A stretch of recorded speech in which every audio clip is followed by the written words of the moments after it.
আমাদের দেশে শিক্ষা ব্যবস্থার কারণে হোক কিংবা যে কোনো কারণে হোক একটা বিষয় প্রতিষ্ঠিত হয়ে গেছে যে একজন স্টুডেন্ট সে যখন অনার্সে পড়ছে সে ক্যারিয়ার নিয়ে কোনো কিছু চিন্তা করবে না। বেশিরভাগ স্টুডেন্টই এই প্রবণতায় বেড়ে উঠছে, কিন্তু বাস্তব চিত্রটা সে উপলব্ধি করতে পারে তখনই যখন সে অনার্স শেষ করে। সে তখন কোথায় যাবে, কার কাছে যাবে, একটা চাকরি কিভাবে ম্যানেজ করবে সেটি সে খুঁজে পায় না, এবং একটি পরামর্শ যে সে পাবে সেই মানুষগুলো আমরা তখন পাই না। কিন্তু হওয়া উচিত ছিল কোনটি? উচিত ছিল আপনি যখন ইন্টার পাস করছেন তারপরই যে কোনো কোর্সের মাধ্যমে হোক কিংবা যে কোনো একটি সাধারণ চাকরি হোক, কোনো কিছুতে ইনভলভ হয়ে নিজের ক্যারিয়ারটা গড়ে তোলা।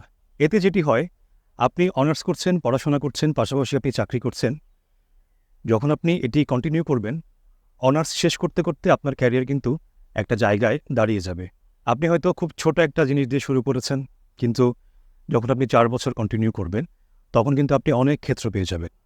আর আমরা যেটি জানি না সেটি হচ্ছে, নিউজ প্রেজেন্টার হিসেবে আমরা কিন্তু ইন্টার পাস করার পরে অনার্স প্রথম বর্ষ কিংবা দ্বিতীয় বর্ষে যখন আমরা পড়ছি ওই অবস্থাতেই আমরা কাজ করতে পারি। কাজেই এত সুন্দর একটি জব, এত সম্ভাবনাময় একটি জব, আমরা কেন সেই সুযোগটি হাতছাড়া করব? আমার মনে হয় আমরা যারা অনার্স পড়ছি, প্রথম বর্ষ হতে পারে, দ্বিতীয় বর্ষ হতে পারে, ইন্টার শেষ করেছি, তাদের উচিত যে কোনো কোর্স করা। হয়তো আইটি রিলেটেড কোর্স হতে পারে, নিউজ প্রেজেন্টেশন তো হতে পারেই। অনার্স শেষ করার জন্য বসে না থেকে আমরা চেষ্টা করব ইন্টার পাস করার পরপরই আমরা আমাদের ক্যারিয়ারটাকে গোছানোর জন্য কাজে নেমে পড়ব।